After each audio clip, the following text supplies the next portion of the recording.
आप सुनने जा रहे हैं मुंशी प्रेमचंद की लिखी कहानी कफन। झोपड़े के द्वार पर बाप और बेटा दोनों एक बुझे हुए अलाव के सामने चुपचाप बैठे हुए हैं और अंदर बेटी की जवान बीवी बुधिया प्रसव वेदना में पछाड़ खा रही थी। रह रह के उसके मुंह से ऐसी दिल दहला देने वाली आवाज निकलती थी कि दोनों कलेजा थाम लेते थे। जाड़ों की रात थी। प्रकृति सन्नाटे में डूबी हुई। सारा गांव अंधकार लय हो गया था। घीसू ने कहा, मालूम होता है बचेगी नहीं। सारा दिन दौड़ते हो गया, जा देख तो आ। माधव चिढ़कर बोला, मरना ही है तो जल्दी क्यों नहीं मर जाती? देखकर क्या करूं? तू बड़ा बेदर्द है बे। साल भर जिसके साथ सुख चैन से रहा, उसी के साथ इतनी बेवफाई। मुझसे तो उसका तड़पना और हाथ पांव पटकना नहीं देखा जाता। समारोह का कुनबा था और सारे गांव में बदनाम। घीसू एक दिन काम करता तो 3 दिन आराम करता। माधव इतना कामचोर था कि आधा घंटा काम करता तो घंटे भर चिलम पीता। इसलिए उन्हें कहीं मजदूरी नहीं मिलती थी। घर में मुट्ठी भर भी अनाज मौजूद हो तो उनके लिए काम करने की कसम थी। जब 2-4 फाके हो जाते तो घीसू पेड़ पर चढ़कर लकड़ियां तोड़ लाता और माधव बाजार में बेच आता। जब तक पैसे रहते दोनों इधर उधर मारे मारे फिरते। गांव में काम की कमी नहीं थी। किसानों का गांव था। मेहनती आदमी के लिए 50 काम थे। मगर इन दोनों को उसी वक्त बुलाते जब दो आदमियों से एक का काम पाकर भी संतोष कर लेने के सिवा और कोई चारा ना होता। अगर दोनों साधु होते तो इन्हें संतोष और धैर्य के लिए संयम और नियम की बिल्कुल जरूरत ना होती। यह तो इनकी प्रकृति थी। विचित्र जीवन था इनका। घर में मिट्टी के 2-4 बर्तन के सिवा कोई संपत्ति नहीं। फटे छीतड़ों से अपनी नग्नता को ढाके हुए जिए जाते थे। संसार की चिंताओं से मुक्त, कर्ज में लदे हुए, गालियां भी खाते, मार भी खाते, मगर कोई गम नहीं। दीन इतने कि वसूली की बिल्कुल आशा ना रहने पर भी लोग इन्हें कुछ न कुछ कर्ज दे ही देते थे। मटर आलू की फसल में दूसरे के खेतों से मटर या आलू उखाड़ लाते और भून भान कर खा लेते, या 10-5 ऊख उखाड़ लाते और रात को चूसते। घीसू ने इसे आकाश वृत्ति से 60 साल की उम्र काट दी थी और माधव भी सपूत बेटे की तरह बाप के पद चिन्हों पर चल रहा था, बल्कि उसका नाम और भी उजागर कर रहा था। इस वक्त भी दोनों अलाव के सामने बैठकर आलू भून रहे थे, जो कि किसी के खेत से खोद लाए थे। घेसू की स्त्री का तो बहुत दिन हुए देहांत हो गया था। माधव का ब्याह पिछले साल ही हुआ था। जब से यह औरत आई थी उसने इस खानदान में व्यवस्था की नींव डाली थी और इन दो बेगर्दों का दोजक भरती थी। जब से वह आई ये दोनों और भी आराम तलब हो गए थे, बल्कि कुछ अकड़ने भी लगे थे। कोई काम करने के लिए बुलाता तो निब्रयाज भाव से दोगुनी मजदूरी मांगते। वही औरत आज प्रसव वेदना से मर रही थी और ये दोनों इसी इंतजार में थे कि वह कब मर जाए तो वह आराम से सोए। घीसू ने आलू निकालकर छीलते हुए कहा, जाकर देख तो आ, क्या दशा है उसकी। चुड़ैल का फसाद होगा और क्या। यहाँ तो ओझा भी 1 रुपया मांगता है। माधव को भय था कि वह कोठरी में गया तो घीसू आलूओं का एक बड़ा भाग साफ कर देगा। बोला, मुझे वहां जाते ही डर लगता है। किस बात का डर? मैं तो यहीं हूं। तो तुम ही जाकर देखो ना। मेरी औरत जब मरी थी तो मैं 3 दिन तक उसके पास से हिला तक नहीं था। और फिर मुझसे लजाएगी नहीं क्या? जिसका कभी मुंह नहीं देखा आज उसका उघाड़ा बदन देखूं। उसे तन की सुध भी तो ना होगी। मुझे देख लेगी तो खुलकर हाथ पांव भी ना पटक सकेगी। मैं सोचता हूं कोई बाल बच्चा हुआ तो क्या होगा। सोट गुड़ तेल कुछ भी तो नहीं है घर में। सब कुछ आ जाएगा, भगवान दे तो दे। जो लोग अभी एक पैसा भी नहीं दे रहे हैं वे कल बुलाकर रुपए देंगे। मेरे 9 लड़के हुए, घर में कुछ भी न था, मगर भगवान ने किसी न किसी तरह बेड़ा पार ही लगाया। जिस समाज में रात दिन मेहनत करने वालों की हालत उनकी हालत से कुछ बहुत अच्छी ना थी, और किसानों के मुकाबले में वे लोग जो किसानों की दुर्बलताओं से लाभ उठाना जानते थे उनसे कहीं ज्यादा संपन्न थे, वहां इस तरह की मनोवृत्ति का पैदा हो जाना कोई अचरज की बात न थी। हम तो कहेंगे कि घीसू किसानों से ही कहीं ज्यादा विचारवान था, और किसानों के विचार शून्य समूह में शामिल होने के बदले बैठकबाजों की उत्सुक मंडली में जा मिला था। हाँ, उसमें यह शक्ति न थी कि बैठकबाजों के नियम और नीति का पालन करता, इसलिए जहां उसकी मंडली के और लोग गांव के सरगना और मुखिया बने हुए थे उस पर सारा गांव उंगली उठाता था। फिर भी उसे यह तकसीन तो थी कि अगर वह फटेहाल तो है तो कम से कम उसे किसानों की तरह जी तोड़ मेहनत तो नहीं करनी पड़ती, और उसकी सरलता और निरहरता के दूसरे लोग बेवजह फायदा तो नहीं उठाते। दोनों आलू निकाल निकाल कर जलते जलते खाने लगे। कल से कुछ नहीं खाया था, इतना सब्र भी ना था कि ठंडे हो जाने दें। कई बार दोनों की जबानें जल गई। छिल जाने पर आलू का बाहरी हिस्सा जबान, हलक और तालू को जला देता था, और उस अंगारे को मुंह में रखने से ज्यादा खैरियत इसी में थी कि वह किसी तरह अंदर पहुंच जाए। वहां उसे ठंडे करने का काफी सामान था, इसलिए दोनों जल्दी जल्दी निकल जाते। हालांकि इस कोशिश में उनकी आंखों से आंसू निकल आते। गीसू को उस वक्त ठाकुर की बारात याद आई जिसमें वह 20 साल पहले गया था। उस दावत में जो उसे तृप्ति मिली थी वह उसके जीवन में एक याद रखने लायक बात थी, और आज भी उसकी याद ताजा थी। बोला, वह भोज नहीं भूलता। तब से फिर उस तरह का खाना और भरपेट नहीं मिला। लड़की वालों ने सबको भरपेट पूड़ियां खिलाई थी, सबको, छोटे बड़े सब ने पूड़ियां खाई, असली घी की, चटनी, रायता, 3 तरह के सूखे साग और एक रस्सेदार तरकारी, दही, चटनी, मिठाई। अब क्या बताऊं, उस भोज का क्या स्वाद मिला। कोई रोक टोक नहीं, जो जी चाहे खाओ, मांगो, जितना चाहो उतना खाओ। लोगों ने ऐसा खाया कि किसी ने पानी नहीं पिया।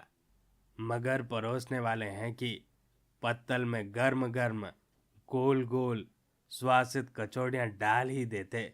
मना करते हैं कि नहीं चाहिए, पत्तल पर हाथ रोके हुए हैं, मगर फिर भी वह दिए जाते हैं। और जब सबने मुंह धो लिया तो पान इलायची भी मिली, मगर मुझे पान लेने की कहाँ सुध थी, खड़ा ना हुआ जाता था। चटपट जाकर अपने कंबल में लेट गया। ऐसा दिल दरियाव था वह ठाकर। माधव ने इन पदार्थों का मन ही मन मजा लेते हुए कहा, अब हमें ऐसा कोई भोज नहीं खिलाता, अब कोई क्या खिलाएगा। वह जमाना दूसरा था। अब तो सबको किफायत सूझती है। शादी ब्याह में खर्च मत करो, क्रियाक्रम में खर्च मत करो। पूछो, गरीबों का माल बटोर बटोर कर कहाँ रखोगे। बटोरने में तो कमी नहीं है, हाँ, खर्च में किफायत सूझती है। तुमने 20 पूरियां खाई होंगी, 20 से ज्यादा खाई थी। मैं 50 खा लेता, 50 से कम मैंने ना खाई होगी। अच्छा पका था, तू तो मेरा आधा भी नहीं है। आलू खाकर दोनों ने पानी पिया, और वहीं अलाव के सामने अपनी धोतियां ओढ़कर पांव पेट में डाले सो रहे, जैसे दो बड़े बड़े अजगर कुंडलियां मारे पड़े हुए थे, और बुधिया अभी तक कराह रही थी। सवेरे माधव ने कोठरी में जाकर देखा तो उसकी पत्नी ठंडी हो गई थी। उसके मुंह पर मक्खियां भिनक रही थी, पथराई हुई आंखें ऊपर लटकी हुई थी, सारी देह धूल से लथपथ हो रही थी। उसके पेट का बच्चा मर गया था। माधव भागा घीसू के पास आया, फिर दोनों जोर जोर से हाय हाय करने लगे और छाती पीटने लगे। पड़ोस वालों ने यह रोना धोना सुना तो वह दौड़े हुए आए और पुरानी मर्यादा के अनुसार इन अभागों को समझाने लगे। मगर ज्यादा रोने पीटने का अवसर न था। कफन की और लकड़ी की फिक्र करनी थी। घर में पैसा इस तरह गायब था जैसे चील के घोंसले में मांस। बाप बेटे रोते हुए गांव के जमींदार के पास गए। वह उन दोनों की सूरत से नफरत करते थे। कई बार उन्हें अपने हाथों से पीट चुके थे। चोरी करने के लिए, वादे पर काम पर न आने के लिए। पूछा, क्या हुआ बे घिसुए, रोता क्यों है? अब तो कहीं दिखलाई भी नहीं देता। मालूम होता है इस गांव में रहना नहीं चाहता। घीसू ने जमीन पर सर रखकर आंखों में आंसू भरे हुए कहा, सरकार, बड़ी विपत्ति में हूँ। माधव की घरवाली रात को गुजर गई। रात भर तड़पती रही। हम दोनों उसके सिरहाने बैठे रहे। दवा दारू जो कुछ हो सका सब कुछ किया। मुद्दा यह कि वह हमें दगा दे गई। अब कोई एक रोटी देने वाला भी नहीं रहा मालिक। तबाह हो गए, घर उजड़ गया। आपका गुलाम हूँ। अब आपके सिवा कौन उसकी मिट्टी पार लगाएगा? हमारे हाथ में जो कुछ था वह सब दवा दारू में उड़ गया। सरकार की दया होगी तो उसकी मिट्टी उठेगी। आपके सिवा किसके द्वार पर जाऊं? जमींदार साहब दयालु थे, मगर घीसू पे दया करना काले कंबल पर रंग चढ़ाने जैसा था। जी में तो आया कि कह दे, चल दूर हो जाए यहां से। यूं तो बुलाने पर भी नहीं आता। आज जब गरज पड़ी तो आकर खुशामद कर रहा है। हरामखोर कहीं का, बदमाश। लेकिन यह क्रोध या दंड देने का अवसर न था। जिम में कुड़ते हुए 2 रुपए निकालकर फेंक दिए, मगर सांत्वना का एक शब्द भी मुंह से न निकला। उसकी तरफ ताका तक नहीं, जैसे सिर से बोझ उतारा हो। जब जमींदार साहब ने 2 रुपए दिए तो गांव के बनिए महाजनों को इनकार करने का साहस कैसे होता? घीसू जमींदार के नाम का ढिंढोरा पीटना जानता था। किसी ने 2 आने दिए, किसी ने 4 आने। 1 घंटे में घीसू के पास 50 रुपए की अच्छी खासी रकम जमा हो गई। कहीं से अनाज मिल गया, कहीं से लकड़ी। और दोपहर को घीसू और माधव बाजार से कफन लाने चले। इधर लोग बांस वांस काटने लगे। गांव की नर्म दिल स्त्रियां आ आकर लाश देखती थी और उसकी बेकसी पर 2 बूंदें गिराकर चली जाती थी। बाजार में पहुंचकर घीसू बोला, लकड़ी तो उसे जलाने भर को मिल जाएगी, क्यों माधव? माधव बोला, हाँ, लकड़ी तो बहुत है, अब कफन चाहिए। तो चलो कोई हल्का सा कफन ले लें। हाँ, और क्या, लाश उठाते उठाते रात हो जाएगी। रात को कफन कौन देखता है? कैसा बुरा रिवाज है। जिसे जीते जी तन ढकने को चीथड़ा ना मिला, उसे मरने को नया कफन चाहिए। कफन लाश के साथ जल ही तो जाता है, और क्या रखा रह जाता है। यही 5 रुपए पहले मिलते तो दवा दारू कर लेते। दोनों एक दूसरे की मन की बात को ताड़ रहे थे। बाजार में इधर उधर घूमते रहे। कभी इस बजाज की दुकान पर गए, कभी उस दुकान पर। तरह तरह के कपड़े, रेशमी और सूती देखे, मगर कुछ जचा नहीं। यहां तक कि शाम हो गई। तब दोनों न जाने किस देवी प्रेरणा से एक मधुशाला के सामने जा पहुंचे और जैसे किसी पूर्व निश्चित व्यवस्था से अंदर चले गए। वहां जाकर दोनों असमंजस में खड़े रहे। फिर घीसू ने गद्दी के सामने जाकर कहा, साहूकार, एक बोतल हमें भी देना। उसके बाद चिकौना आया, तली हुई मछली आई और दोनों बरामदे में बैठकर शांतिपूर्वक पीने लगे। कई कुंजियां ताबड़तोड़ पीने के बाद दोनों सरूर में आ गए। घीसू बोला, कफन लाने से क्या मिलता? आखिर जल ही तो जाता, कुछ बहू के साथ तो न जाता। माधव आसमान की तरफ देखकर बोला, मानो देवताओं को अपनी निष्पापता का साक्षी बना रहा हो। दुनिया का दस्तूर है, नहीं लोग बामणों को 1000 रुपए तक दे देते हैं। कौन देखता है परलोक में मिलता है या नहीं। बड़े आदमियों के पास धन है, फूके। हमारे पास फूकने को क्या है। लेकिन लोगों को जवाब क्या दोगे। लोग पूछेंगे नहीं कफन कहाँ है। घीसू हंसा। अबे कह देंगे रुपए कमर से खिसक गए, बहुत ढूंढा मिले नहीं। लोगों को विश्वास ना आएगा, लेकिन फिर वही रुपए देंगे। माधव भी हंसा इस अनपेक्षित सौभाग्य पर। बोला, बड़ी अच्छी थी बेचारी, मरी भी तो खूब खिला पिलाकर आधी बोतल से ज्यादा उड़ गई। घीसू ने 2 सेर पूड़ियां मंगाई, चटनी, अचार, कलेजियां। शराब खाने के सामने ही एक दुकान थी। माधव लपक कर 2 पत्तलों में सारा सामान ले आया। पूरा 1.5 रुपया खर्च हो गया। सिर्फ थोड़े से पैसे ही बचे रहे। दोनों इस वक्त शान से बैठे पूड़ियां खा रहे थे, जैसे कि जंगल में कोई शेर अपना शिकार उड़ा रहा हो। न जवाबदेही का खौफ था, न बदनामी की फिक्र। इन सभी भावनाओं को उन्होंने बहुत पहले ही जीत लिया था। घीसू दार्शनिक भाव से बोला, हमारी आत्मा प्रसन्न हो रही है तो क्या उसे पुण्य ना होगा। माधव ने श्रद्धा से सर झुकाकर तस्दीक की, जरूर से जरूर होगा। भगवान तुम अंतर्यामी हो, उसे बैकुंठ ले जाना। हम दोनों हृदय से आशीर्वाद दे रहे हैं। आज जो भोजन मिला वो कभी उम्र भर न मिला था। एक क्षण के बाद माधव के मन में एक शंका जागी। बोला, क्यों दादा, हम लोग भी एक न एक दिन वहां जाएंगे ही। घीसू ने इस भोले भाले सवाल का उत्तर ना दिया। वह परलोक की बातें सोचकर इस आनंद में बाधा न डालना चाहता था। जो वहां हम लोगों से पूछेंगे कि तुमने कफन क्यों नहीं दिया, तो क्या कहोगे। कहेंगे तुम्हारा सिर। पूछेगी तो जरूर। तो कैसे जानता है कि उसे कफन ना मिलेगा।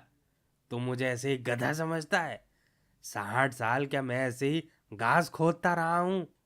उसको कफन मिलेगा, और बहुत अच्छा मिलेगा। माधव को विश्वास ना आया। बोला, कौन देगा। रुपए तो तुमने चट कर दिए। वह तो मुझसे पूछेगी। उसकी मांग में तो सिंदूर मैंने डाला था। कौन देगा, बताते क्यों नहीं। वही लोग देंगे जिन्होंने अब की दिया है। हाँ, अब के रुपए हमारे हाथ नहीं आएंगे। ज्यों ज्यों अंधेरा बढ़ता था और सितारों की चमक तेज होती थी, मधुशाला की रौनक और भी बढ़ती चली जाती थी। कोई गाता था, कोई डींग मारता था, कोई अपने संगी के गले लिपटा जाता था, कोई अपने दोस्त के मुंह में कुल्हड़ लगाए देता था। वहां के वातावरण में सुरूर था, हवा में नशा। कितने तो यहां आकर ही एक चुल्लू में मस्त हो जाते थे। शराब से ज्यादा यहाँ की हवा उन पर नशा करती थी। जीवन की बाधाएं यहाँ खींच लाती थी, और कुछ देर के लिए यह भूल जाते थे कि वह जीते हैं या मरते हैं, या न जीते हैं न मरते हैं। और यह दोनों बाप बेटे अभी भी मजे लेकर चुस्कियां ले रहे थे। सबकी निगाहें इन्हीं की ओर जमी हुई थी। दोनों कितने भाग्य के बली हैं। पूरी बोतल बीच में है। भरपेट खाकर माधव ने बची हुई पूड़ियां पत्तल उठाकर एक भिखारी को दे दी, जो खड़ा इनकी ओर भूखी आंखों से देख रहा था, और देने के गौरव, आनंद और उल्लास का अपने जीवन में पहली बार अनुभव किया। घीसू ने कहा, ले जा, खूब खा और आशीर्वाद दे। जिसकी कमाई है वो तो मर गई, मगर तेरा आशीर्वाद उसे जरूर पहुंचेगा। रोए रोए से आशीर्वाद दे, बड़ी गाढ़ी कमाई के पैसे हैं। माधव ने फिर से आसमान की तरफ देखकर कहा, वह बैकुंठ में जाएगी दादा, बैकुंठ की रानी बनेगी। घीसू खड़ा हो गया और जैसे उल्लास की लहरों में तैरता हुआ बोला, हाँ बेटा, बैकुंठ में जाएगी। किसी को सताया नहीं, किसी को दबाया नहीं। मरते मरते हमारी जिंदगी की सबसे बड़ी लालसा पूरी कर गई।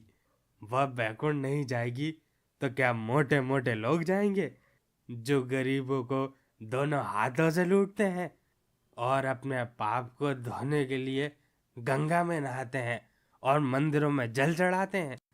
श्रद्धालुता का यह रंग तुरंत ही बदल गया। अस्थिरता नशे की खासियत है।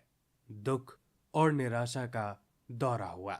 माधव बोला, मगर दादा, बेचारी ने जिंदगी में बड़ा दुख भोगा, कितना दुख झेल कर मरी। वह आंखों पर हाथ रखकर रोने लगा, चीखे मार मार कर। घीसू ने समझाया, रोता क्यों है बेटे, खुश हो। वह मोह माया के जाल से मुक्त हो गई, जंजाल से छूट गई। बड़ी भाग्यवान थी जो इतनी जल्दी मोह माया के बंधन तोड़ दिए।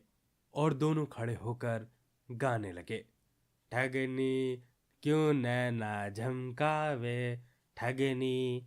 पियक्कड़ों की आंखें उनकी ओर लगी हुई थी और यह दोनों अपने दिल में मस्त गाए जाते थे। फिर दोनों नाचने लगे, उछले भी, कूदे भी, गिरे भी, मटके भी, भाव भी बताए, अभिनय भी किए और आखिर नशे में मदमस्त होकर गिर पड़े। दोस्तों, ये थी पूरी कहानी। आशा करता हूं कि आपको एक कहानी अच्छी लगी होगी। ऐसी और कहानियां सुनने के लिए इस वीडियो को लाइक कीजिए और चैनल को सब्सक्राइब कीजिए। अपने आसपास सफाई बनाए रखें और एक पेड़ जरूर लगाएं। आप सभी का बहुत बहुत धन्यवाद। आप सुनने जा रहे हैं मुंशी प्रेमचंद की लिखी कहानी बड़े घर की बेटी। बेनी माधव सिंह गोरखपुर गांव के जमींदार और नंबरदार थे। उनके पितामह किसी समय बड़े धन धान्य से संपन्न थे। गांव का पक्का तालाब और मंदिर, जिनकी अब मरम्मत मुश्किल थी, उन्हीं के कीर्ति स्तंभ थे। कहते हैं कि इस दरवाजे पर हाथी झूमता था।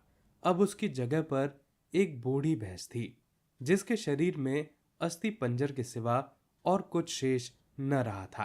पर दूध शायद बहुत देती थी, क्योंकि एक न एक आदमी हांडी लिए उसके सर पर सवार रहता था।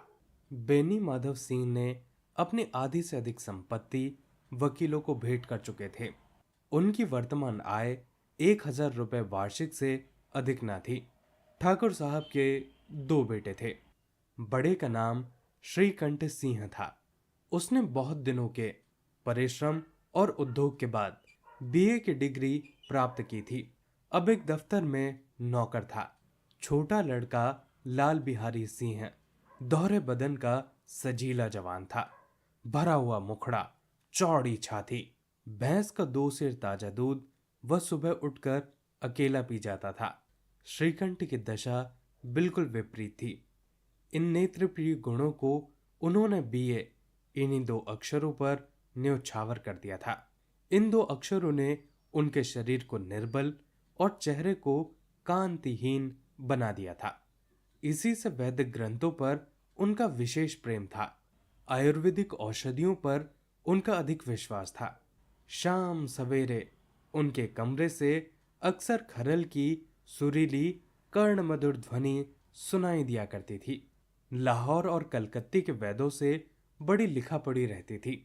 श्रीकंठ इस अंग्रेजी डिग्री के आधिपति होने पर भी अंग्रेजी सामाजिक प्रथाओं के विशेष प्रेमी न थे, बल्कि वह बहुधा बड़े जोर से उनकी निंदा और तिरस्कार किया करते थे। इसी से गांव में उनका बड़ा सम्मान था। दशहरे के दिनों में बड़े उत्साह से रामलीला होती और वह स्वयं किसी न किसी पात्र में पाठ लेते थे। गौरीपुर में रामलीला के वही जन्मदाता थे। प्राचीन हिंदू सभ्यता का गुणगान उनकी धार्मिकता का प्रधान अंग था। सम्मिलित कुटुंब के तो वह एकमात्र उपासक थे। आजकल स्त्रियों को कुटुंब और कुटुंब में मिलजुल कर रहने की जो अरुचि होती थी, उसे वह जाति और देश दोनों के लिए हानिकारक समझते थे। यही कारण था कि गांव की ललनाएं उनकी निंदक थी। कोई कोई तो उन्हें अपना शत्रु समझने में संकोच न करती थी। स्वयं उनकी पत्नी को ही इस विषय में उनसे विरोध था। इसलिए नहीं कि वह अपने सास ससुर, देवर या जेठ आदि से घृणा करती थी, बल्कि उसका यह विचार था कि यदि बहुत कुछ सहने और तरह देने पर भी परिवार के साथ निर्वाह न हो सके तो आए दिन की कलह से जीवन को नष्ट करने की अपेक्षा यही अच्छा है कि अपनी खिचड़ी अलग पकाई जाए। आनंदी एक बड़े उच्च कुल की लड़की थी। उसके बाप एक छोटी सी रियासत के तालुकदार थे। विशाल भवन, एक हाथी, 3 कुत्ते, बाज, बहरी शिकरे, झाड़ू, फानुस, ऑनरेरी मजिस्ट्री और ऋण, जो एक प्रतिष्ठित तालुकदार के भोग्य पदार्थ हैं, सभी यहाँ विद्यमान थे। नाम था भूप सिंह।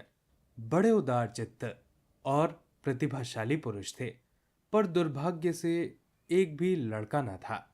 7 लड़कियां हुई और देवयोग से सब की सब जीवित रहीं। पहली उमंग में तो उन्होंने 3 ब्याह दिल खोल कर किए, पर 15-20 हजार रुपयों का कर्ज सर पर हो गया तो आंखें खुली, हाथ समेट लिया। आनंदी चौथी लड़की थी। वह अपनी सभी बहनों से अधिक रूपवती और गुणवती थी, इसलिए ठाकुर भूपति उससे बहुत प्यार करते थे। सुंदर संतान को कदाचित उसके माता पिता भी अधिक चाहते हैं। ठाकुर साहब बड़े धर्म संकट में थे कि इसका विवाह कहाँ करें। न तो ये चाहते थे कि ऋण का बोझ बढ़े और न ही यह स्वीकार था कि उसे अपने आप को भाग्यहीन समझना पड़े। एक दिन श्रीकंठ उनके पास किसी चंदे का रुपए मांगने आए। शायद नगरी प्रचार का चंदा था। भूप सिंह उनके स्वभाव पर रीझ गए और धूमधाम से श्रीकंठ सिंह का आनंदी के साथ ब्याह हो गया। आनंदी अपने नए घर में आई तो यहाँ का रंग ढंग कुछ और ही देखा।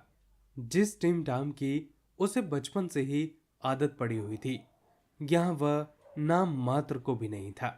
हाथी घोड़ों को तो कहना ही क्या, कोई सजी हुई सुंदर बहली तक न थी। रेशमी स्लीपर साथ लाई थी, पर यहाँ बाग कहाँ।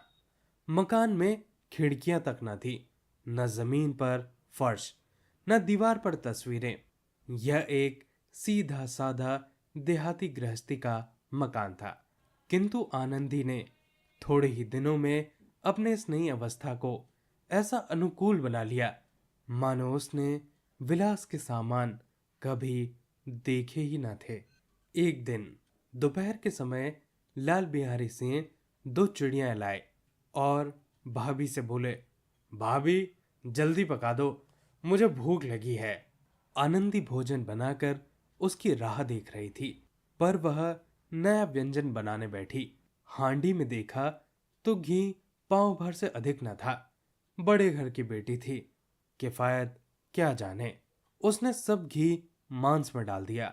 लाल बिहारी खाने बैठा तो दाल में घी न था। बोला, दाल में घी क्यों नहीं छोड़ा? आनंदी ने कहा, घी सब मांस में पड़ गया। लाल बिहारी जोर से बोला, अभी परसों ही घी आया है, इतनी जल्दी उठ गया? आनंदी ने उत्तर दिया, आज तो कुछ पाव भर ही रहा होगा, वह सब मैंने मांस में डाल दिया। जिस तरह सूखी लड़की जल्दी से जल उठती है, उसी तरह गुस्से में बावला मनुष्य जरा जरा सी बातों पर तिनक जाता है। लाल बिहारी को भाभी की यह ढिठाई बहुत बुरी मालूम हुई। तिनक कर बोला, मैके में तो जैसे घी की नदियां बहती हो। स्त्री गालियां सह लेती है, मार भी सह लेती है, पर मैके की निंदा उससे सही नहीं जाती। आनंदी मुंह फेर कर बोली, हाथी मरा भी तो 9 लाख का, वहां इतना घी नित्य नाई और कहार खा जाते हैं। लाल बिहारी जल गया, थाली उठाकर पटक दी और बोला, जी चाहता है जिबान पकड़कर खींच लूं। आनंदी को भी क्रोध आ गया, मुंह लाल हो गया। बोली, वो होते तो आज तुम्हें मजा चखाते।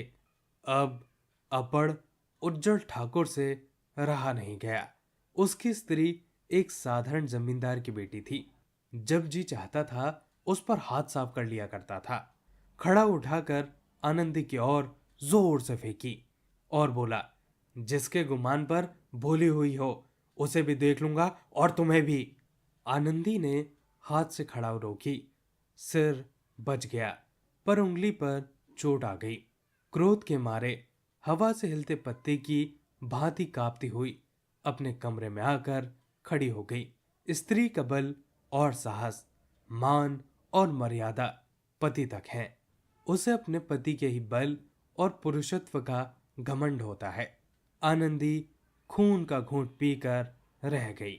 श्रीकंठ सिंह शनिवार को घर आया करते थे। बृहस्पतिवार को यह घटना हुई थी। 2 दिन तक आनंदी कोप भवन में रही। न कुछ खाया न पिया, उनकी बाट देखती रही। अंत में शनिवार को वह नियमानुकूल संध्या समय घर आए और बाहर बैठकर इधर उधर की बातें, कुछ देशकाल संबंधी समाचार तथा कुछ नए मुकदमे आदि की चर्चा करने लगे। यह वार्तालाप 10 बजे तक होता रहा। गांव के भद्र पुरुषों को इन बातों में ऐसा आनंद मिलता था कि खाने पीने की सुधि न रहती थी। श्रीकंठ को पिंड छुड़ाना मुश्किल हो जाता था। ये 2-3 घंटे आनंदी ने बड़े कष्ट से काटे। किसी तरह भोजन का समय आया। पंचायत उठी, एकांत हुआ तो लाल बिहारी ने कहा, भैया आप जरा भाभी को समझा दीजिएगा कि मुंह संभाल कर बातचीत किया करे, नहीं तो एक दिन अनर्थ हो जाएगा। बेनी माधव सिंह ने बेटी की ओर साक्ष्य दी। हाँ, बहू बेटियों का यह स्वभाव अच्छा नहीं है कि वह मर्दों के मुंह लगे। लाल बिहारी, अगर वह बड़े घर की बेटी हैं तो हम भी कोई कुर्मी कहार नहीं है। श्रीकंठ ने चिंतित स्वर में पूछा, आखिर बात क्या हुई? लाल बिहारी ने कहा, कुछ नहीं, यूं ही आप उलझ पड़ी। मैके के सामने हम लोगों को कुछ समझती ही नहीं। श्रीकंठ खा पीकर आनंदी के पास गए। वह भरी बैठी थी। ये हजरत भी कुछ तीखे थे। आनंदी ने पूछा, चित्त तो प्रसन्न है? श्रीकंठ बोले, बहुत प्रसन्न है, पर तुमने आजकल ये क्या उपद्रव मचा रखा है? आनंदी की तो त्योरियों पे बल पड़ गए। झुंझलाहट के मारे बदन में ज्वाला सी दहक गई। बोली, जिसने तुमसे आग लगाई है उसे पाऊं, उसे झुलस दूं। श्रीकंठ, इतनी गर्म क्यों हो? बात तो कहो। आनंदी, क्या कहूं, ये मेरे भाग्य का फेर है। नहीं तो गवार छोकरा जिसे चपरासीगिरी करने का भी शऊर नहीं, मुझे खड़ाऊ से मारकर यूं ना करता। श्रीकंठ, सब हाल साफ साफ कहो तो मालूम हो, मुझे तो कुछ पता ही नहीं। आनंदी, परसों तुम्हारे लाडले भाई ने मुझे मांस पकाने को कहा। घी हांडी में पाव भर से अधिक न था। यह सब मैंने मांस में डाल दिया। जब खाने बैठा तो कहने लगा, दाल में घी क्यों नहीं है? बस इसी पर मेरे मैके को भला बुरा कहने लगा। मुझसे रहा नहीं गया। मैंने कहा, इतना घी तो वहां नाई और कहार खा जाते हैं और किसी को भनक तक नहीं पड़ती। बस इतनी सी बात थी। इस अन्यायी ने मुझे खड़ाऊ फेंक मारी। यदि हाथ से ना रोक लूं तो मेरा सर फट जाए। उसी से पूछो, मैंने जो कहा है वह सच है या झूठ? श्रीकंठ की आंखें लाल हो गई। बोले, यहां तक हो गया इस छोकरे का यह साहस? आनंदी स्त्रियों के स्वभाव अनुसार रोने लगी, क्योंकि आंसू उनकी पलकों पर ही रहते हैं। श्रीकंठ बड़े धैर्यवान और शांति पुरुष थे। उन्हें कदाचित ही कभी क्रोध आता था। स्त्रियों के आंसू पुरुष की क्रोधाग्नि भड़काने में तेल का काम कर देते हैं। रात भर करवटें बदलते रहे। उद्विग्नता के कारण पलक तक नहीं झपकी। प्रातःकाल अपने बाप के पास जाकर बोले, दादा अब इस घर में मेरा निभाना होगा। इस तरह की विद्रोहपूर्ण बातें कहने पर श्रीकंठ ने कितनी ही बार अपने कई मित्रों को आड़े हाथों लिया था, परंतु दुर्भाग्य आज उन्हें स्वयं ही ये बातें अपने मुंह से कहनी पड़ी। दूसरों को उपदेश देना भी कितना सहज है। बेनी माधव सिंह घबरा उठे और बोले, क्यों? श्रीकंठ, इसलिए कि मुझे अपनी मान प्रतिष्ठा का कुछ विचार है। आपके घर में अन्याय और हठ का प्रकोप हो रहा है। जिनको बड़ों का आदर सम्मान करना चाहिए, वे उनका सर चढ़ाते हैं। मैं दूसरों का नौकर ठहरा, घर पर रहता नहीं। यहां मेरे पीछे स्त्रियों पर खड़ाऊ और जूतों की बौछार होती है। कड़ी बात तक चिंता नहीं, कोई एक दो कह लो, वहां तक मैं सह सकता हूं, किंतु कदा भी नहीं हो सकता कि मेरी स्त्री के ऊपर लात घूंसे पड़े और मैं दम न मारूं। बेनी माधव सिंह कुछ जवाब न दे सके। श्रीकंठ सदैव उनका आदर करते थे। उनके ऐसे तेवर देखकर बूढ़ा ठाकुर अवाक रह गया। केवल इतना ही बोला, बेटा, तुम बुद्धिमान होकर ऐसी बातें करते हो? स्त्रियां इस तरह घर का नाश कर देती है। उनको बहुत सर पर चढ़ाना अच्छा नहीं। श्रीकंठ, इतना मैं जानता हूं, आपके आशीर्वाद से मूर्ख नहीं हूं।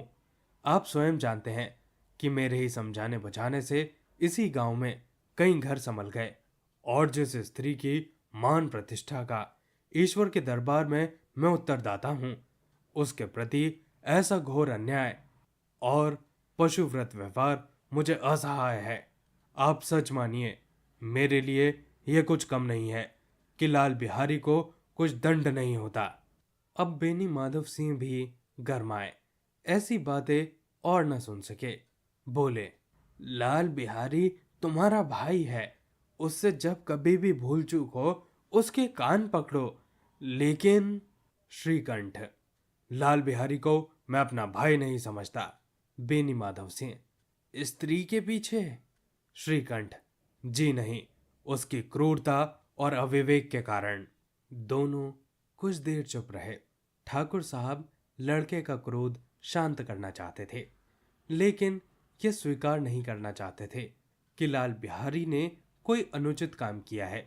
इसी बीच में गांव के और कई सज्जन हुक्के चिलम के बहाने वहां आ बैठे। कई स्त्रियों ने जब यह सुना कि श्रीकंठ पत्नी के पीछे पिता से लड़ने को तैयार है, तो उन्हें बड़ा हर्ष हुआ। दोनों पक्षों की मधुर वाणियों को सुनने के लिए उनकी आत्माएं तिलमिलाने लगी। गांव में कुछ ऐसे कुटिल मनुष्य भी थे जो इस कुल की नीतिपूर्ण गति पर मन ही मन जलते थे। वे कहा करते थे कि श्रीकंठ अपने बाप से दबता है, इसलिए वह दब्बू है। उसने बस विद्या पढ़ी है, इसलिए वह किताबों का कीड़ा है। बेनी माधव सिंह उसकी सलाह के बिना कोई काम नहीं करते। यह उनकी मूर्खता है। इन महानुभावों की शुभकामनाएं आज पूरी होती दिखाई दी। कोई हुक्का पीने के बहाने और कोई लगान की रसीद दिखाने के लिए आकर बैठ गया। बेनी माधव सिंह पुराने आदमी थे, इन भावों को ताड़ गए। उन्होंने निश्चय किया कि चाहे कुछ भी क्यों ना हो, इन विद्रोहियों को ताली बजाने का अवसर ना दूंगा। तुरंत कोमल शब्दों में बोले, बेटा, मैं तुम्हारे बाहर नहीं हूं, तुम्हारा जो जी चाहे करो। अब तो लड़के से अपराध हो गया। इलाहाबाद का अनुभव रहित झल्लाया और ग्रेजुएट इस बात को समझ ना सका। उसे डिबेटिंग क्लब में अपनी बात पर अड़ने की आदत थी। इन हथकंडों की उसे क्या खबर। बाप ने जिस मतलब से बात पलटी थी वह उसकी समझ में न आई। बोला, लाल बिहारी के साथ अब इस घर में नहीं रह सकता। बेनी माधव, बेटा, बुद्धिमान लोग मूर्खों की बात पर ध्यान नहीं देते। वह बेसमझ लड़का है, उससे कुछ भूल हुई है। तुम बड़े होकर उसे क्षमा करो। श्रीकंठ, उसकी इस दुष्टता को मैं कदा भी नहीं सह सकता। या तो वही घर में रहेगा या मैं। आपको यदि वह अधिक प्यारा है तो मुझे अलविदा कह दीजिए। मैं अपना भार आप संभाल लूंगा। यदि मुझे रखना चाहते हैं तो उससे कहिए जहां चाहे वहां चला जाए। बस ये मेरा अंतिम निश्चय है। लाल बिहारी सिंह दरवाजे की चौखट पर चुपचाप खड़ा बड़े भाई की बातें सुन रहा था। वह उनका बहुत आदर करता था। उसे कभी इतना साहस न हुआ था कि श्रीकंठ के सामने चारपाई पर बैठ जाए, हुक्का पी ले या फिर पान खा ले। बाप का भी वह इतना मान न करता था। श्रीकंठ का भी उससे अधिक स्नेह था। अपने होश में उन्होंने कभी उसे घुड़का तक नहीं था। जब वह इलाहाबाद से आते तो उसके लिए कोई न कोई वस्तु अवश्य लाते। मुकद्दर की जोड़ी उन्होंने ही बनवा के दी थी। पिछले साल जब उसने अपने से ड्योढ़े जवान को नाग पंचमी के दिन दंगल में पछाड़ दिया था तो उन्होंने पुलकित होकर अखाड़े में ही जाकर उसे गले लगा लिया था। 5 रुपए के पैसे भी लुटाए थे। ऐसे भाई के मुंह से आज ऐसी हृदय विदारक बातें सुनकर लाल बिहारी को बड़ी ग्लानि हुई। वह फूट फूट कर रोने लगा। इसमें संदेह नहीं कि अपने किए पर पछता रहा था। भाई के आने से एक दिन पहले उसकी छाती धड़कती थी कि देखूं भैया क्या कहते हैं, मैं उनके सामने कैसे जाऊंगा, उनसे कैसे बोलूंगा, मेरी आंखें उनके सामने कैसे उठेंगी। उसने समझा था कि भैया मुझे बुलाकर समझा देंगे। इस आशा के विपरीत आज उसने उन्हें निर्दयता की मूर्ति बने हुए पाया। वह मूर्ख था, परंतु उसका मन कहता था कि भैया मेरे साथ अन्याय कर रहे हैं। यदि श्रीकंठ उसे अकेले बुलाकर 2-4 बातें कह देते, इतना ही नहीं 2-4 तमाचे भी लगा देते, तो कदाचित उसका मन इतना दुखी न होता। पर भाई का यह कहना कि अब मैं इसकी सूरत भी नहीं देखना चाहता, लाल बिहारी से सहा नहीं गया। वह रोता हुआ घर आया। कोठरी में जाकर कपड़े पहने, आंखें पोंछी, जिससे कोई यह न समझ सके कि रोता था। तब आनंदी के द्वार पर आकर बोला, भाभी, भैया ने निश्चय किया है कि वह मेरे साथ घर में नहीं रहेंगे। वह अब मेरा मुंह नहीं देखना चाहते, इसलिए मैं जाता हूँ। उन्हें फिर कभी भी मुंह नहीं दिखाऊंगा। मुझसे जो कुछ भी अपराध हुआ है उसे क्षमा करना। यह कहते कहते लाल बिहारी का गला भराया। जिस समय लाल बिहारी सिंह सर झुकाए आनंदी के द्वार पर खड़ा था, उसी समय श्रीकंठ भी आंखें लाल किए बाहर से आए। भाई को खड़ा देखा तो घृणा से आंखें फेर ली और कतरा कर निकल गए, मानो उसकी परछाई से भी दूर भागते हों। आनंदी ने लाल बिहारी की शिकायत तो की थी, लेकिन अब मन ही मन पछता रही थी। वह स्वभाव से ही दयावती थी। उसे इसका तनिक भी ध्यान न था कि बात इतनी ज्यादा बढ़ जाएगी। वह मन ही मन में अपने पति के ऊपर झुंझला रही थी कि ये इतने गर्म क्यों होते हैं। उस पर यह भी भय लगा हुआ था कि कहीं मुझसे इलाहाबाद चलने को कहें तो कैसे क्या करूंगी। इसी बीच में जब लाल बिहारी को दरवाजे पर खड़े ये कहते हुए सुना कि अब मैं जाता हूं, मुझसे जो कुछ भी अपराध हुआ है उसे क्षमा करना, तो उसका रहा सहा क्रोध भी पानी हो गया। वह रोने लगी। मन का मैल धोने के लिए नयन जल से उपयुक्त और कोई वस्तु नहीं है। श्रीकंठ को देखकर आनंदी ने कहा, लाल बाहर खड़े होकर बहुत रो रहे हैं। श्रीकंठ, तो मैं क्या करूं? आनंदी, भीतर बुला लो, मेरी जीभ में आग लगे, मैंने कहा यह झगड़ा उठाया। श्रीकंठ, मैं नहीं बुलाऊंगा। आनंदी, पछताओगे, उन्हें बहुत ग्लानि हुई है, ऐसा ना हो कहीं चल दे। श्रीकंठ न उठे। इतने में लाल बिहारी ने फिर कहा, भाभी, भैया से मेरा प्रणाम कह दो, वह मेरा मुंह नहीं देखना चाहते, इसलिए मैं भी अपना मुंह नहीं दिखाऊंगा। लाल बिहारी इतना कहकर लौट पड़ा और शीघ्रता से दरवाजे की ओर बढ़ा। अंत में आनंदी कमरे से निकली और उसका हाथ पकड़ लिया। लाल बिहारी ने पीछे फिरकर देखा, आंखों में आंसू भरे बोला, मुझे जाने दो। आनंदी, कहाँ जाते हो? लाल बिहारी, जहाँ कोई भी मेरा मुंह न देखे। आनंदी, मैं न जाने दूंगी। लाल बिहारी, मैं तुम लोगों के साथ रहने के योग्य नहीं हूँ। आनंदी, तुम्हें मेरी सौगंध, एक पग भी आगे न बढ़ाना। लाल बिहारी, जब तक मुझे ये मालूम नहीं हो जाता कि भैया का मन मेरी तरफ से साफ हो गया है, तब तक मैं इस घर में कदा भी नहीं रहूंगा। आनंदी, मैं ईश्वर की साक्षी देकर कह सकती हूँ कि तुम्हारी ओर से मेरे मन में तनिक भी मैल नहीं है। अब श्रीकंठ का हृदय भी पिघला। उन्होंने बाहर आकर लाल बिहारी को गले लगा लिया। दोनों भाई फूट फूट कर रोने लगे। लाल बिहारी ने सिसकते हुए कहा, भैया, अब कभी मत कहना कि मैं तुम्हारा मुंह न देखूंगा। इसके सिवा आप जो भी दंड देंगे मैं सहर्ष स्वीकार करूंगा। श्रीकंठ ने कांपते हुए स्वर में कहा, लल्लू, अब इन बातों को भूल जाओ। ईश्वर चाहेगा तो फिर ऐसा अवसर कभी ना आवेगा। बेनी माधव सिंह बाहर से आ रहे थे। दोनों भाइयों को गले मिलते देखकर आनंद से पुलकित हो गए। बोल उठे, बड़े घर की बेटियां ऐसी ही होती हैं, बिगड़ा हुआ काम बना लेती हैं। गांव में जिसने ये वृतांत सुना, उसी ने इन शब्दों में आनंदी की उदारता को सराहा। बड़े घर की बेटियां ऐसी ही होती हैं। दोस्तों, ये थी पूरी कहानी। आशा करता हूँ कि आपको ये कहानी अच्छी लगी होगी। ऐसी और कहानियाँ सुनने के लिए इस वीडियो को लाइक कीजिए और चैनल को सब्सक्राइब कीजिए। अपने आसपास सफाई बनाए रखें और एक पेड़ ज़रूर लगाएं।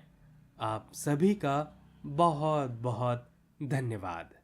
अब सुनने जा रहे हैं मुंशी प्रेमचंद की लिखी कहानी, बड़े भाई साहब। मेरे भाई साहब मुझसे 5 साल बड़े थे, लेकिन 3 दर्जे आगे। उन्होंने भी उसी उम्र में पढ़ना शुरू किया था जब मैंने शुरू किया, लेकिन तालीम जैसे महत्व के मामले में वह जल्दबाजी से काम लेना पसंद न करते थे। इस भवन की बुनियाद खूब मजबूत डालना चाहते थे, जिस पर आलीशान महल बन सके। 1 साल का काम 2 साल में करते थे, कभी कभी 3 साल भी लग जाते थे। बुनियाद ही पुख्ता ना हो तो मकान कैसे पायदार बने। मैं छोटा था, वह बड़े थे। मेरी उम्र 9 साल की और वह 14 साल के थे। उन्हें मेरी तंबीह और निगरानी का पूरा जन्म सिद्ध अधिकार था, और मेरी शालीनता इसी में थी कि मैं उनके हुक्म को कानून समझूं। वह स्वभाव से बड़े अध्ययनशील थे, हरदम किताब खोले बैठे रहते थे, और शायद दिमाग को आराम देने के लिए कभी कॉपी पर, कभी किताब के हाशियों पर चिड़ियाओं, कुत्तों, बिल्लियों की तस्वीर बनाया करते थे। कभी कभी एक ही शब्द या वाक्य 10-20 बार लिख डालते। कभी एक शेर को बार बार सुंदर अक्षर से नकल करते। कभी ऐसी शब्द रचना करते जिसमें ना कोई अर्थ होता, ना ही कोई सामंजस्य। मसलन एक बार उनकी कॉपी पर मैंने ये इबारत देखी, स्पेशल, अमीना, भाइयों भाइयों, दरअसल, भाई भाई, राधे श्याम, श्रीयुक्त राधे श्याम। 1 घंटे तक।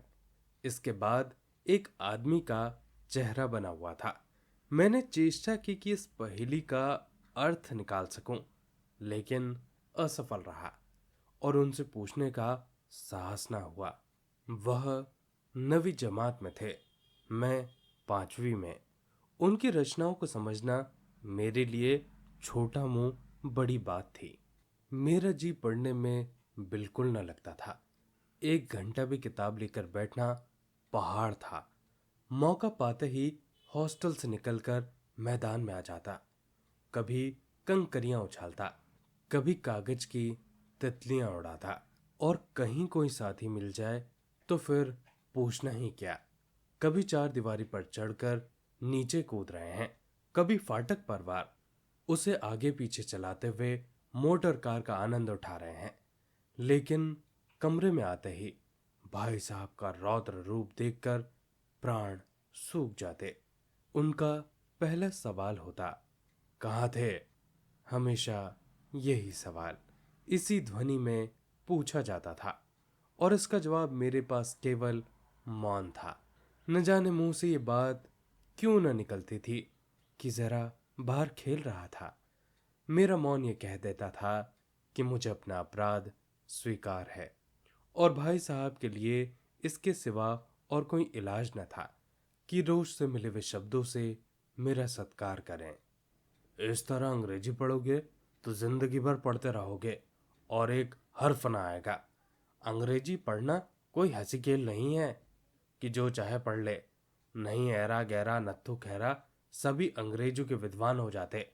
यहाँ रात दिन आंखें फोड़नी पड़ती है और खून जलाना पड़ता है जब कहीं विद्या आती है। और आती ही क्या है, हाँ कहने को आ जाती है। बड़े बड़े विद्वान भी शुद्ध अंग्रेजी नहीं लिख सकते, बोलना तो दूर रहा। और मैं कहता हूं, तुम कितने गूंगा हो कि मुझे देखकर भी सबक नहीं लेते। मैं कितनी मेहनत करता हूं, तुम खुद ही अपने आंखों देखते हो। अगर नहीं देखते तो जो तुम्हारी आंखों का कसूर है, तुम्हारी बुद्धि का कसूर है। इतने मेले तमाशे होते हैं, मुझे देखा कभी तुमने जाते हुए? रोज ही क्रिकेट और हॉकी के मैच होते हैं, मैं पास नहीं फटकता, हमेशा पढ़ता रहता हूँ। उस पर भी एक एक दर्जे में 2-2, 3-3 साल पढ़ा रहता हूँ। फिर तुम कैसे ही आशा करते हो कि तुम यूं खेल कूद में वक्त गवाकर पास हो जाओगे? मुझे तो 2 ही 3 साल लगते हैं। तुम उम्र भर इसी दर्जे में पड़े सड़ते रहोगे। अगर तुम्हें इसी तरह अपनी उम्र गंवानी है तो बेहतर है कि घर चले जाओ और मजे से गुल्ली डंडा खेलो। दादा की गाड़ी कमाई के रुपये क्यों बर्बाद करते हो? मैं ये लताड़ सुनकर आंसू बहाने लगता। जवाब ही क्या था? अपराध तो मैंने किया, लताड़ कौन सा है? भाई साहब उपदेश देने की कला में निपुण थे। ऐसी ऐसी लगती बातें कहते, ऐसे ऐसे सुक्ति बाण चलाते कि मेरे जिगर के टुकड़े टुकड़े हो जाते और हिम्मत छूट जाती। इस तरह जान तोड़कर मेहनत करने की शक्ति मैं अपने आप में ना पाता था और उस निराशा में जरा देर के लिए सोचने लगता, क्यों ना घर चला जाऊं। जो काम मेरे बूते से बाहर है उसमें हाथ डालकर क्यों अपनी जिंदगी खराब करूं। मुझे अपना मूर्ख रहना मंजूर था, लेकिन उतनी मेहनत से तो चक्कर आ जाता था। लेकिन घंटे 2 घंटे बाद निराशा के बादल फट जाते और मैं इरादा करता कि आगे से खूब जी लगाकर पढ़ूंगा। झटपट एक टाइम टेबल बना डालता, बिना पहले से नक्शा बनाए, बिना कोई स्कीम तैयार किए काम कैसे शुरू किया जाए। टाइम टेबल में खेल कूद की मद बिल्कुल उड़ जाती। प्रातः काल उठना, 6 बजे मुंह हाथ धोकर नाश्ता करके पढ़ने बैठ जाना। 6 से 8 तक अंग्रेजी, 8 से 9 तक हिसाब, 9 से 9:30 तक इतिहास, फिर भोजन और स्कूल। 3:30 बजे स्कूल से वापस लौटकर आधा घंटा आराम। 4 से 5 तक भूगोल, 5 से 6 तक ग्रामर, आधा घंटा हॉस्टल के सामने टहलना। 6:30 से 7 तक अंग्रेजी कॉम्पोजिशन, फिर भोजन करके 8 से 9 तक अनुवाद, 9 से 10 तक हिंदी, 10 से 11 तक विविध विषय, फिर विश्राम। मगर टाइम टेबल बना देना एक बात है, उस पर अमल करना दूसरी बात। पहले ही दिन से उसकी अवहेलना शुरू हो जाती।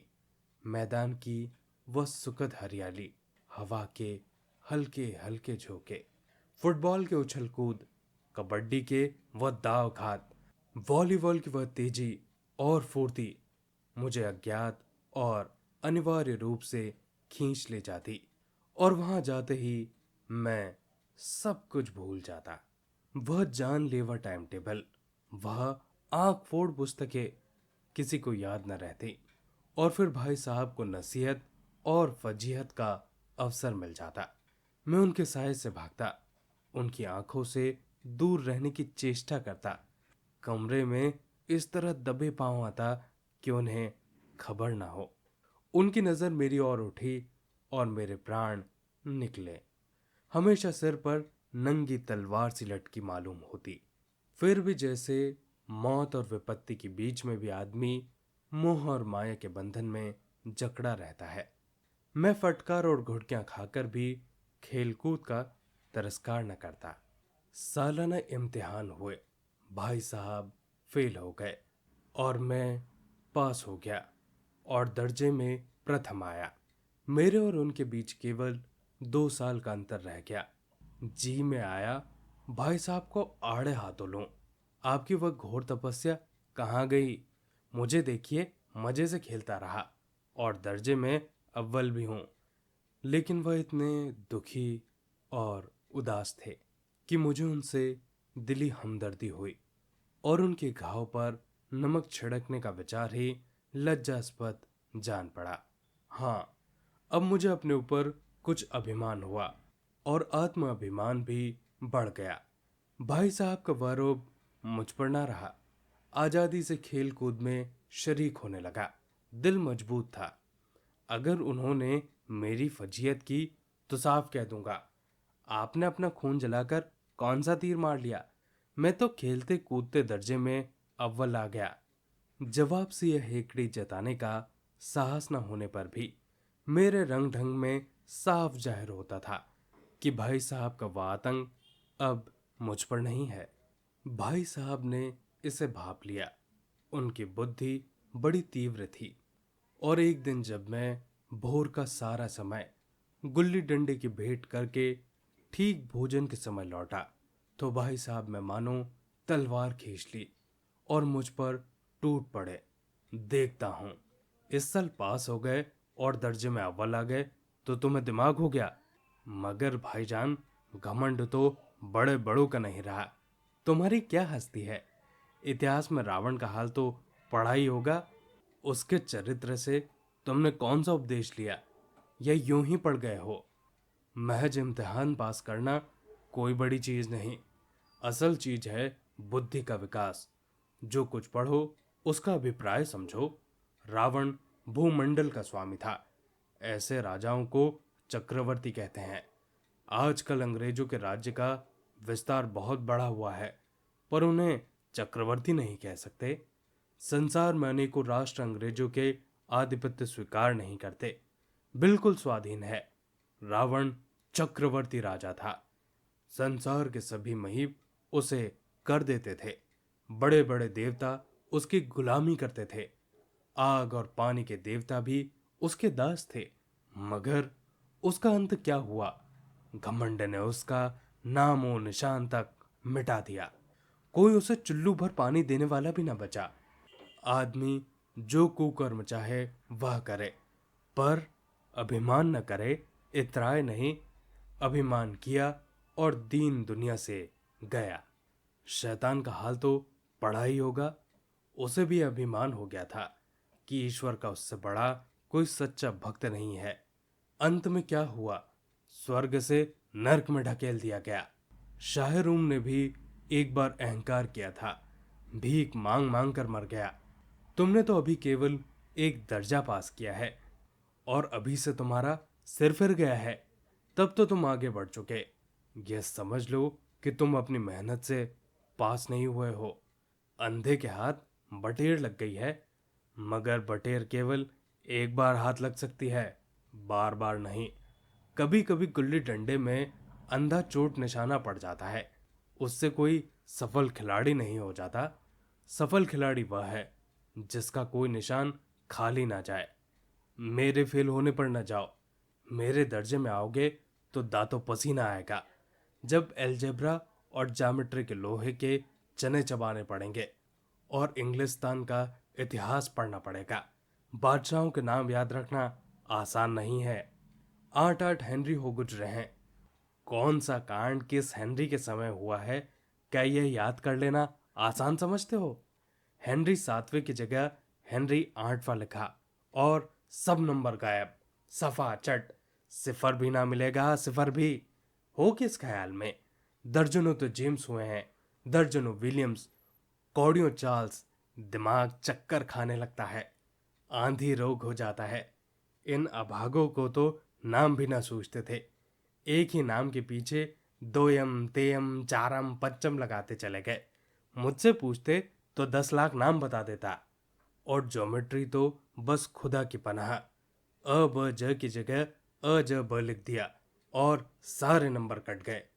कोई निर्दयी मुमतहीनों से नहीं पूछता कि आखिर अ ब ज और अ ज ब में क्या फर्क है, और व्यर्थ की बातों के लिए क्यों छात्रों का खून करते हो। दाल भात रोटी खाई या भात दाल रोटी खाई, इसमें क्या फर्क है। मगर इन परीक्षकों को क्या परवाह। वह तो वही देखते हैं जो पुस्तक में लिखा है। चाहते हैं कि लड़के अक्षर अक्षर रट डालें, और इसी रटंत का नाम शिक्षा रख छोड़ा है। और आखिर इस बेसर की बातों को पढ़ने से क्या फायदा। इस रेखा पर जब वह लंब गिरा दो तो आधार लंब से दुगना होगा। पूछिए इसका प्रयोजन। दुगना नहीं, चौगुना हो जाए या आधा ही रहे, मेरी बला से। लेकिन परीक्षा में पास होना है तो यह सब खुराफात याद करनी पड़ेगी। कह दिया, समय की पाबंदी पर एक निबंध लिखो जो 4 पन्नों से कम का ना हो।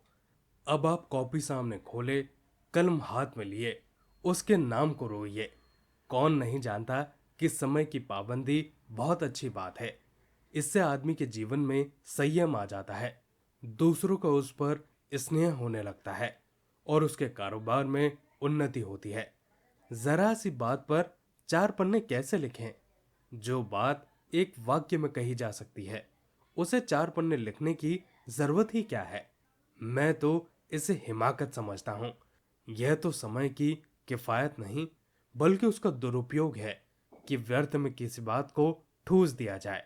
हम चाहते हैं कि जो आदमी को जो कहना है वो चटपट कह दे और अपनी राह ले। मगर नहीं, आपको 4 पन्ने रंगने पड़ेंगे, चाहे जैसे लिखिए। और पन्ने भी फुल स्केप आकार के। यह छात्रों पर अत्याचार नहीं तो और क्या है। अनर्थ तो यह है कि कहा जाता है कि संक्षेप में लिखो। समय की पाबंदी पर संक्षेप में एक निबंध लिखो जो 4 पन्नों से कम का ना हो। ठीक, संक्षेप में 4 पन्ने हुए, नहीं शायद 100-200 पन्ने लिखवाते। तेज भी दौड़िए और धीरे धीरे भी। है ना उल्टी बात, है कि नहीं। बालक भी इतनी बात समझ सकता है, लेकिन इन अध्यापकों को इतनी तमीज भी नहीं। उस पर दावा है कि हम अध्यापक हैं। मेरे दर्जे में आओगे लाला तो ये सारे पापड़ बेलने पड़ेंगे, और तब तुम्हें आटे दाल का भाव मालूम होगा। इस दर्जे में अव्वल आ गए, वो जमीन पर पाँव नहीं रखते। इसलिए मेरा कहना मानिए। लाख फेल हो गया हूं लेकिन तुमसे बड़ा हूं। संसार का मुझे तुमसे ज्यादा अनुभव है। जो कहता हूं उसे गिरह बांधिए, नहीं पछताएंगे। स्कूल का समय निकट था। नहीं ईश्वर जाने यह उपदेश माला कब समाप्त होती। भोजन आज मुझे निस्वाद सा लग रहा था। जब पास होने पर यह तिरस्कार हो रहा है तो फेल हो जाने पर तो शायद प्राण ही ले लिए जाए। भाई साहब ने अपने दर्जे की पढ़ाई का भयंकर चित्र खींचा था। उसने मुझे भयभीत कर दिया था। कैसे स्कूल छोड़कर घर नहीं भागा, यही ताज्जुब है। लेकिन इतने तिरस्कार पर भी पुस्तकों से मेरी अरुचि ज्यों की त्यों बनी रही। खेल कूद का कोई भी अवसर हाथ से न जाने देता। पढ़ता भी, मगर बहुत कम। बस इतना है कि रोज का टास्क पूरा हो जाए और दर्जे में जलील ना होना पड़े। अपने ऊपर जो विश्वास पैदा हुआ था वह फिर से लुप्त हो गया, और फिर चोरों का सा जीवन कटने लगा। फिर सालाना इम्तिहान हुआ और कुछ ऐसा संयोग हुआ कि मैं फिर पास हो गया और भाई साहब फिर फेल हो गए। मैंने तो बहुत मेहनत न की थी, पर न जाने कैसे दर्जे में अव्वल आ गया। मुझे खुद अचरज हुआ। भाई साहब ने प्राणांत तक परिश्रम किया था। कोर्स का एक एक शब्द चाट गए थे। 10 बजे रात तक इधर, 4 बजे भोर से उधर, 6 से 9:30 तक स्कूल जाने से पहले मुद्रा कांतिहीन हो गई थी, मगर बेचारे फेल हो गए। मुझे उन पर दया आती थी। नतीजा सुनाया गया तो वह रो पड़े और मैं भी रोने लगा। अपने पास होने की खुशी आधी हो गई। मैं फेल हो गया होता तो भाई साहब को इतना दुख न होता, लेकिन विधि की बात कौन टाले। मेरे और भाई साहब के बीच अब केवल एक दर्जे का अंतर रह गया। मेरे मन में एक कुटिल भावना उदय हुई कि कहीं भाई साहब एक और साल फेल हो जाए तो मैं उनके बराबर हो जाऊंगा। फिर वह किस आधार पर मेरी फजीहत कर सकेंगे। लेकिन मैंने इस कमीने विचार को दिल से बलपूर्वक निकाल डाला। आखिर वो मुझे मेरे हित के विचारों के लिए ही तो डांटते हैं। मुझे उस वक्त अप्रिय लगता अवश्य, मगर यह शायद उनके उपदेशों का ही असर था कि मैं दनादन पास होता जा रहा था, और वह भी इतने अच्छे नंबरों से। अब की भाई साहब बहुत कुछ नर्म पड़ गए थे। कई बार मुझे डांटने का अवसर पाकर भी उन्होंने धीरज से काम लिया। शायद अब वह मुझे कुछ समझने लगे थे। मुझे डांटने का अधिकार उन्हें नहीं रहा, या रहा तो बहुत कम। मेरी स्वच्छंदता भी बढ़ी। मैं उनकी सहिष्णुता का अनुचित लाभ उठाने लगा। मुझे कुछ ऐसी धारणाएं हुई कि मैं तो पास हो ही जाऊंगा, पढ़ूं या ना पढ़ूं, मेरी तकदीर बलवान है। इसलिए भाई साहब के डर का जो थोड़ा बहुत बढ़ लिया करता था वह भी बंद हुआ। मुझे कनकौए उड़ाने का नया शौक पैदा हो गया था। कनकोए का मतलब होता है पतंग। अब सारा समय पतंगबाजी को ही भेंट होने लगा। फिर भी मैं भाई साहब का अदब करता था और उनकी नजर बचाकर कनकौए उड़ाने भाग जाता था। मांझा देना, कन्ने बांधना, पतंग टूर्नामेंट की तैयारियां आदि समस्याएं अब गुप्त रूप से हल की जाती थी। भाई साहब को यह संदेह न करने देना चाहता था कि उनका सम्मान और लिहाज मेरी नजरों में कम हो गया है। एक दिन संध्या समय हॉस्टल से दूर एक कनकौआ लूटने बेतहाशा दौड़ा जा रहा था। आंखें आसमान की ओर थी और मन उस आकाशगामी पथिक की ओर जो मंद गति से झूमता पतन की ओर चला जा रहा था। मानो कोई आत्मा स्वर्ग से निकलकर विरक्त मन से नए संस्कार ग्रहण करने जा रही हो। बालकों की एक पूरी सेना लग्गे और झाड़दार बांस लिए उनका स्वागत करने को दौड़ी आ रही थी। किसी को अपने आगे पीछे की खबर ना थी। सभी मानो उस पतंग के साथ ही आकाश में उड़ रहे थे, जहां सब कुछ समतल है। न मोटर कारें हैं, न ट्राम, न गाड़ियां। सहसा भाई साहब से मेरी मुठभेड़ हो गई, जो शायद बाजार से लौट रहे थे। उन्होंने वहीं मेरा हाथ पकड़ लिया और उग्र भाव से बोले, इन बाजारी लौंडों के साथ धेले के कनकौए के लिए दौड़ते शर्म नहीं आती?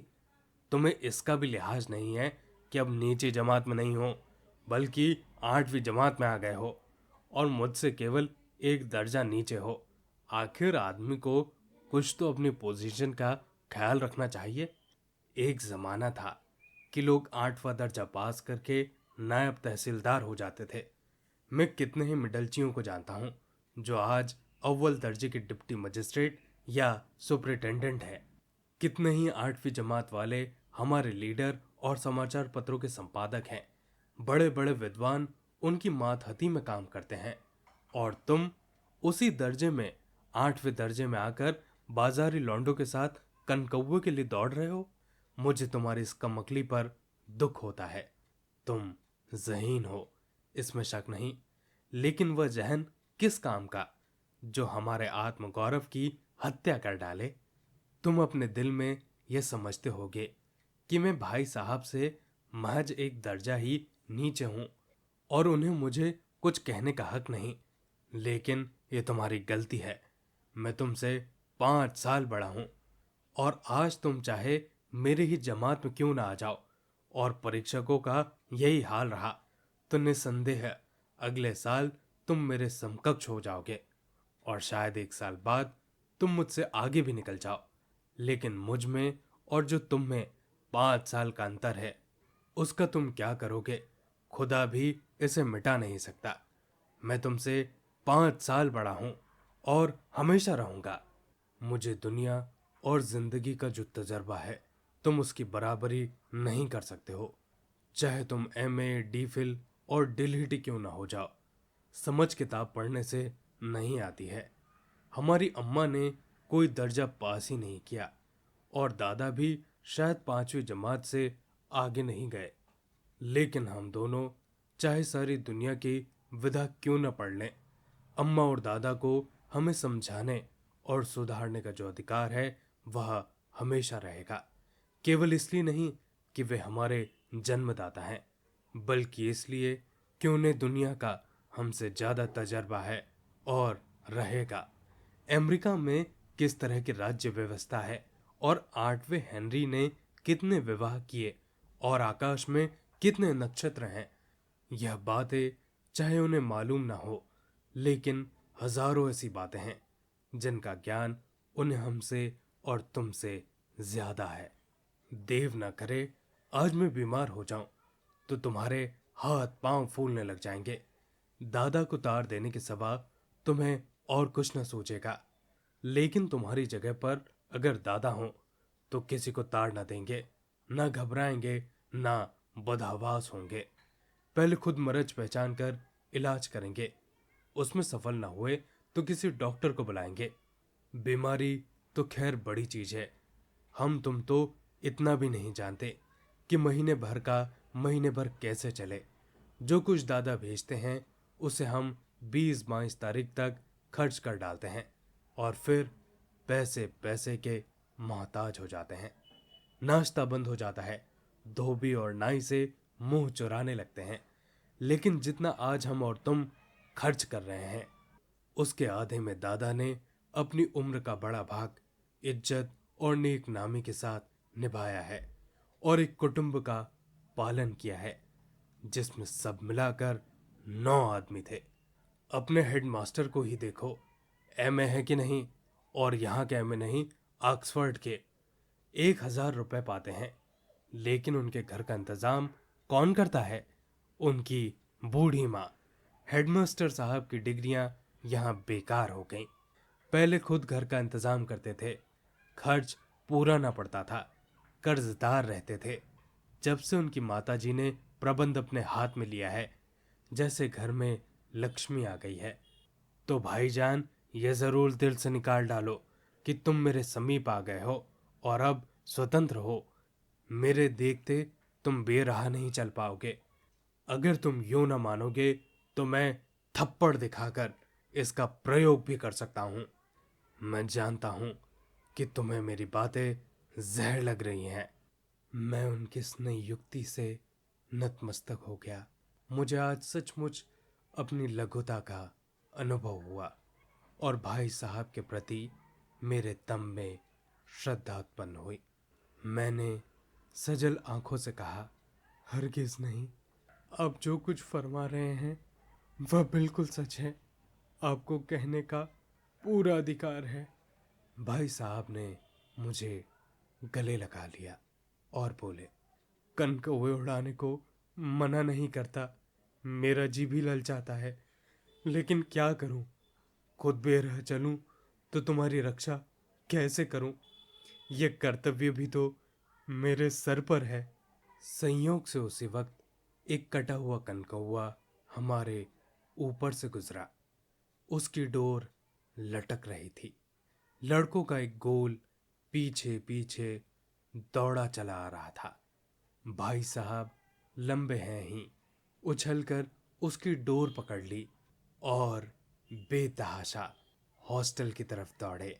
मैं पीछे पीछे दौड़ रहा था। दोस्तों, ये थी पूरी कहानी। आप सुन रहे थे मुंशी प्रेमचंद की लिखी कहानी बड़े भाई साहब।